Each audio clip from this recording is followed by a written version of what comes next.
Assalamualaikum warahmatullahi wabarakatuh. Saya Dani dan ini adalah bahasan tentang pembelahan mitosis. Pembelahan mitosis ini terjadi pada sel-sel tubuh, terkecuali sel gamet ya.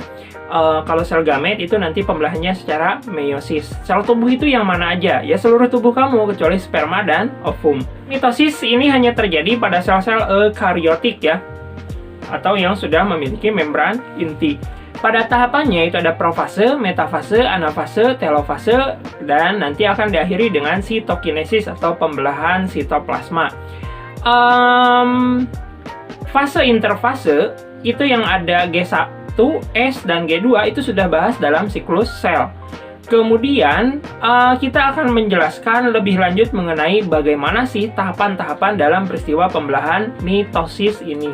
Kita langsung mulai dari tahapan profase, di mana pada tahapan profase ini kromosomnya itu sudah membuat kromatid saudaranya. Jadi misalkan ini ada satu kromosom, maka pada tahapan profase kromosom ini akan membentuk kembarannya atau kromatid saudara. Pak, bagaimana urutan DNA-nya? Sama atau beda? Sama, karena itu adalah berasal dari DNA yang sama. Itu kromatid saudara ya. Kemudian pada tahapan profase ini inti sel mulai menghilang ya. Kenapa? Ya untuk mempermudah peristiwa distribusi dari si kromosom tersebut. Kemudian sentriol atau biasanya kita menyebutnya sentrosom. Sentriol itu kalau satu-satu ya, kalau barengan itu namanya sentrosom. Sentriol itu akan bergerak ke arah kutub yang berlawanan. Ngapain? Ya nanti sentriol ini akan mengeluarkan benang-benang spindle yang akan menarik kromosom ke arah kutub yang berlawanan. Itu pada tahapan profase ya. Lanjut pada tahapan metafase. Meta itu artinya tengah ya. Tetapi dalam peristiwa mitosis itu kita juga mengenal istilah yang namanya prometafase ya. Jadi ada tahapan khusus sebelum terjadi metafase. Dalam tahapan prometafase, sentriol itu sudah ada di kutub yang berlawanan dan dia sudah mengeluarkan benang-benang spindle ya. Benang spindle itu tersusun atas protein tubulin ya. Jadi nanti protein tubulinnya itu akan terus-terusan menambahkan monomer tubulinnya sampai akhirnya memanjang.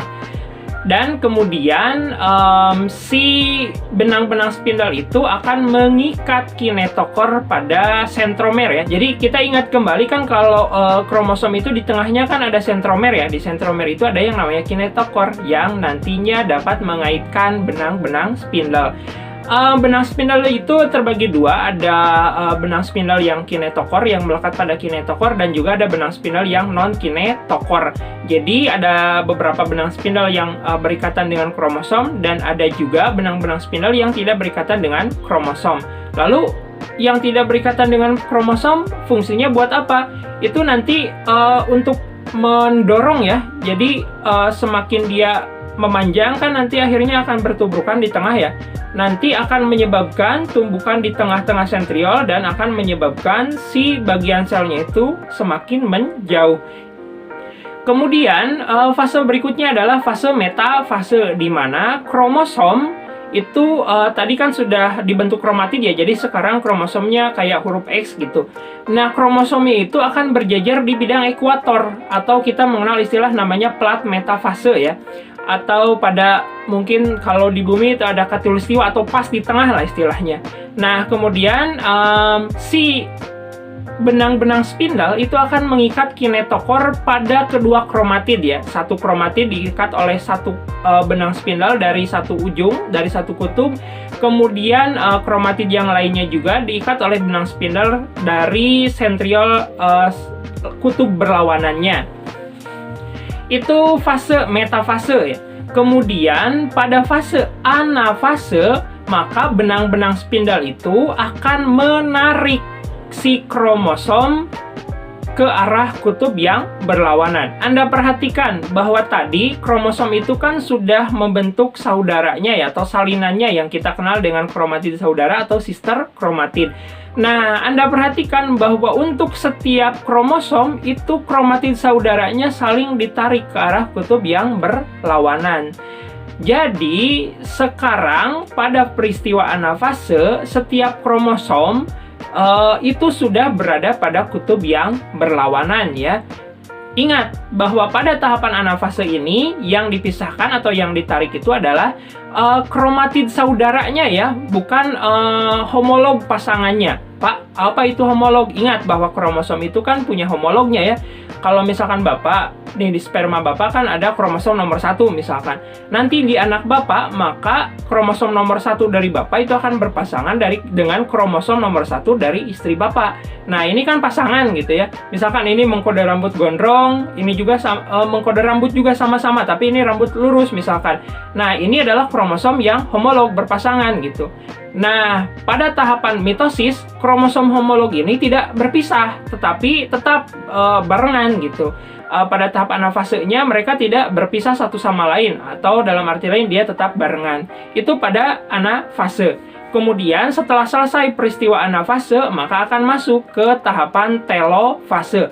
Pada tahapan ini sudah mulai ada pembelahan sitoplasma ya, atau peristiwa sitokinesis, di mana pada akhir dari telofase ini akan terbentuklah dua sel anakan yang memiliki sifat atau karakter yang identik. Kenapa demikian? Karena memiliki kromosom yang sama dengan induknya.